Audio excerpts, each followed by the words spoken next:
joined. I was not drafted. I joined the Navy. Where were you living at the time? I was living in Junction City. Well, we'll take that back.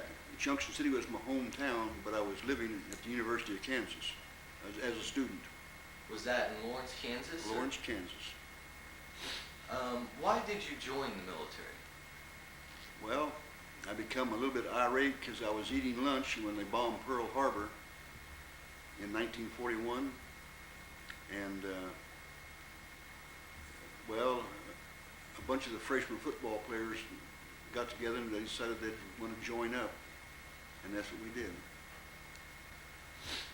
Why did you pick the service branch you joined, and what is that service branch? Why did I pick the Navy, we'll say? Yes, sir. Because I spent 19 years of my life at Junction City, and I was around Fort Riley, which is the soldiers, all my life. Consequently, I decided I would go Navy instead of Army. Do you recall your first days in the service? Yes, I think I do. I spent my first day getting shots in the arm, and well, shots and more shots. How did you get through it? How did you get through it? Well, with great anxiety, well, how did I get through it? That's a good question. That night after I got all my shots, I had a hard time sleeping in my hammock because the hammocks kept rubbing my arms where I got all my shots. That's about how I got through it. Which war did you serve in? Big pardon? Which war did you serve in? Which war? Yes, sir. World War II. And where did you actually go? In the Navy? Well, while you was in World War II? Well, when I went to boot camp in Great Lakes in Illinois, from there I went to a receiving ship in Detroit for several weeks. From there I went back to boot camp in Great Lakes, helped to push boots for about 1 month. Then I was transferred to Motor Torpedo Boat Training Center in Melville, Rhode Island, where I went through PT boat training, which was accelerated. That was in about May of '42. And we went through about a 12 weeks course in 4 weeks. And then I went to Brooklyn Navy Yard and picked up Motor Torpedo Boat Squadron 6. From there we went to Norfolk, Virginia. From Norfolk they loaded our squadron. There's 12 boats to a squadron. They put 6 boats on a Liberty ship with the Roger Williams, and the other 6 boats on another Liberty ship, and sent us to Panama. And they unloaded us. We went through the Panama Canal, got on the far side, on the Pacific side. We we were loaded back on a Navy ship, the USS Patuxent, which is a big tanker. Took us to Noumea, New Caledonia.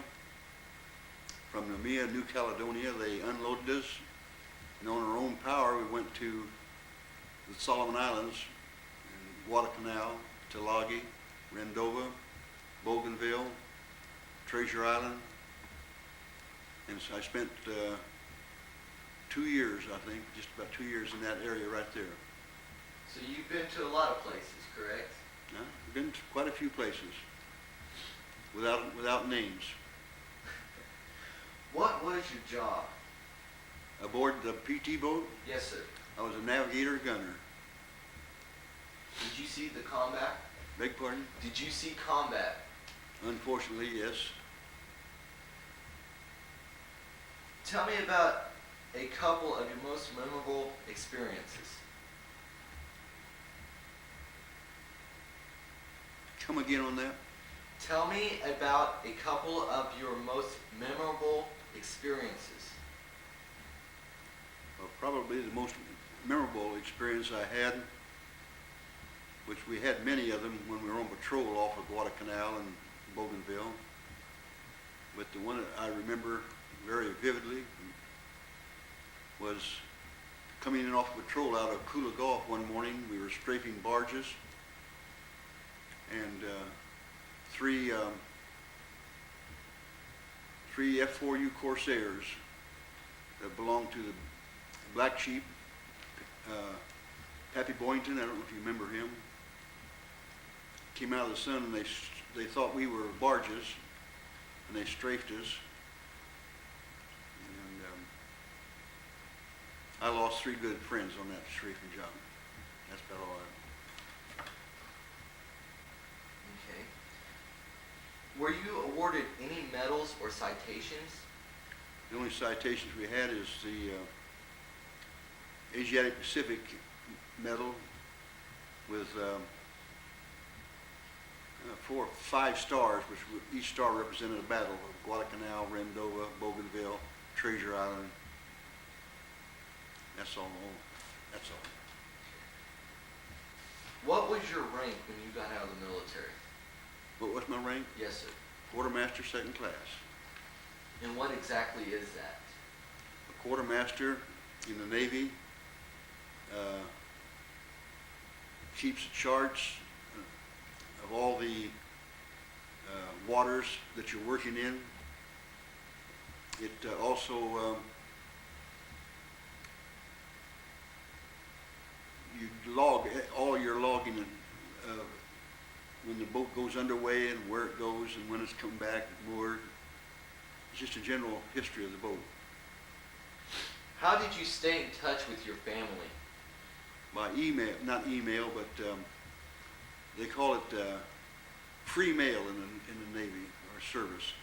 We could send letters back and forth, no charge whatsoever. So it's just basically just sending them without putting a stamp on it, correct? Mm-hmm. Okay.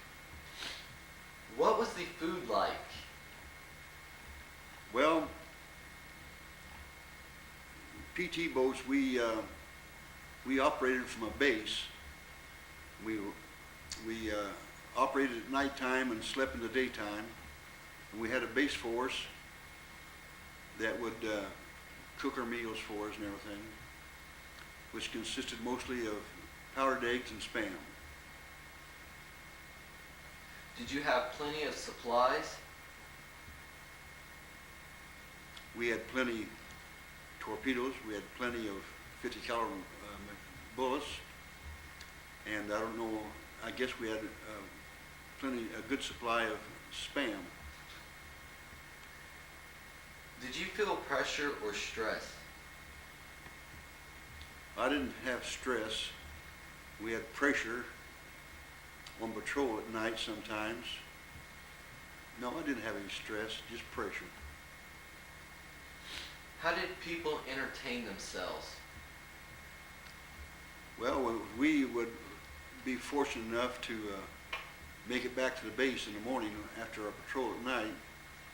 Would always unwind by playing cribbage or acey-deucey, just sort of a backgammon game or something like that. But mostly cribbage. I was a great cribbage man. Were there any entertainers that came to your place? All the time that I was in the South Pacific, I never did see a single USO show. They just didn't show up.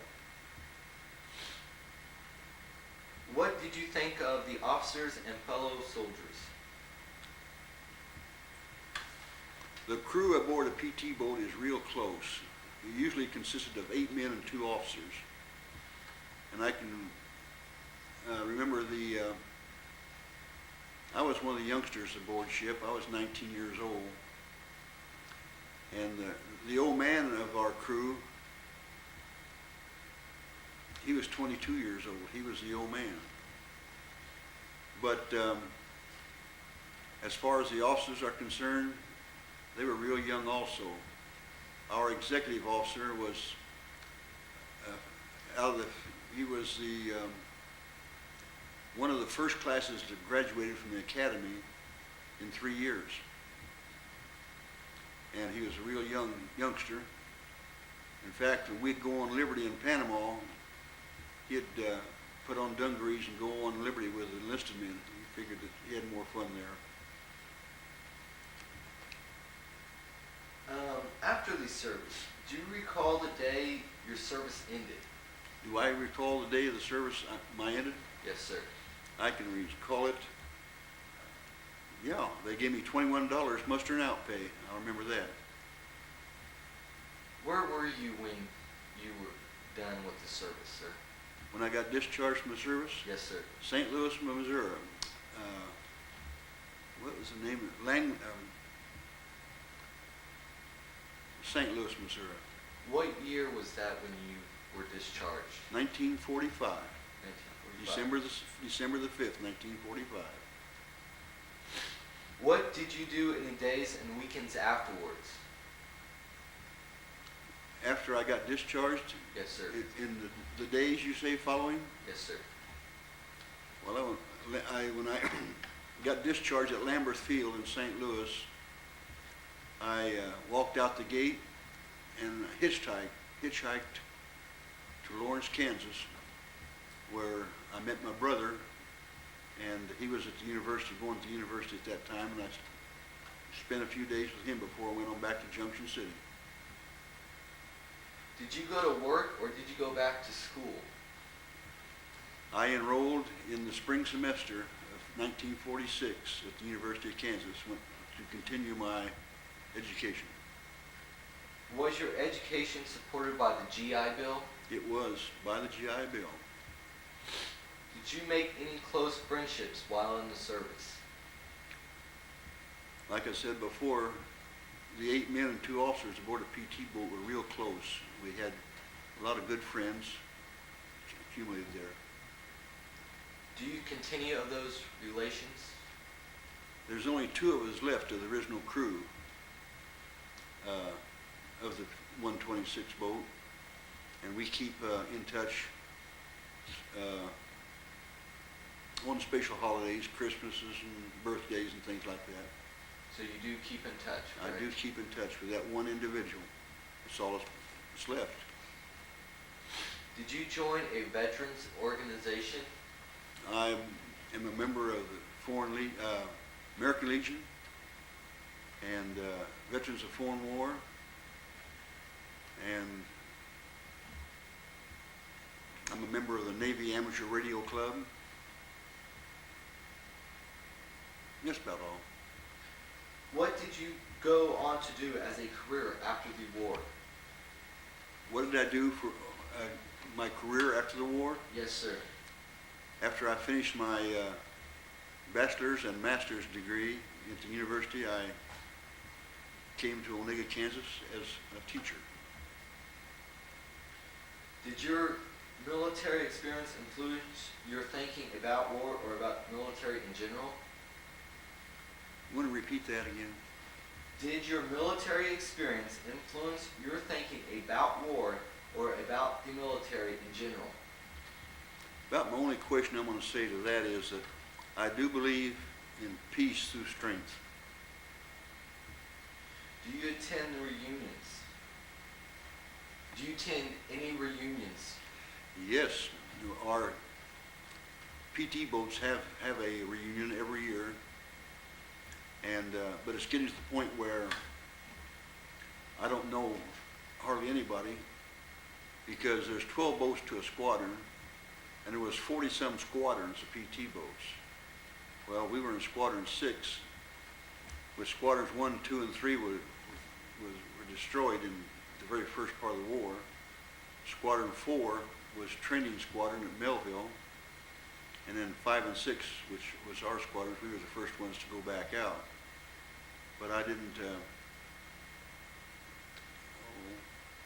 we do have reunions, but I don't go anymore because I know why go if you don't know who's there.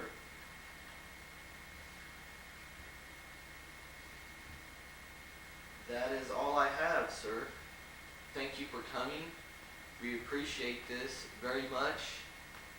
Our generations after us will appreciate it too. Thank you, Mr. Rosenfield. My pleasure.